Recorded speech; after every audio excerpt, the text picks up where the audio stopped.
Napakaganda talaga nitong mini pocket size umbrella na 'to mga Mima. Kasi alam niyo ba kung bakit? Kasi tignan niyo naman 'no, napakaliit lang niya. Kaya kung ikaw ayaw mo ng mga malalaking payong, eto yung perfect na payong sa inyo. Tapos tignan niyo naman yung kanyang handle oh.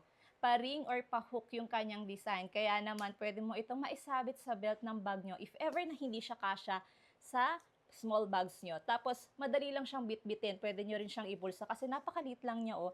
At ang kinagandahan sa payong na to, naka-snap button na yung kanyang lock. Kaya naman, hindi ito madaling masira. Tapos, tignan nyo to mga Mima. Naka-double ribs itong ating pocket size umbrella na to. Unlike sa ibang mga mini or pocket size umbrella, naka one ribs lang. Ito is double ribs. So, mas pinatibay na itong payong na to And hindi lang yan, meron siyang UV protection, kaya protektado tayo sa init ng araw, hindi lang sa ulan. Napakaganda nitong mga Mima pang regalo sa family, friends, or loved ones nyo this coming Christmas kasi talaga namang magagamit nila itong payong na to.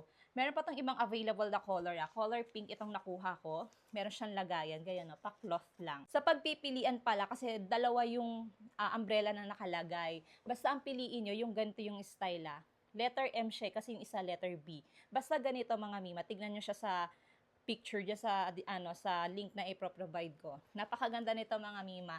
Kaya kung gusto nyo nga rin, ilalagay ko na lang yung link dyan sa yellow basket.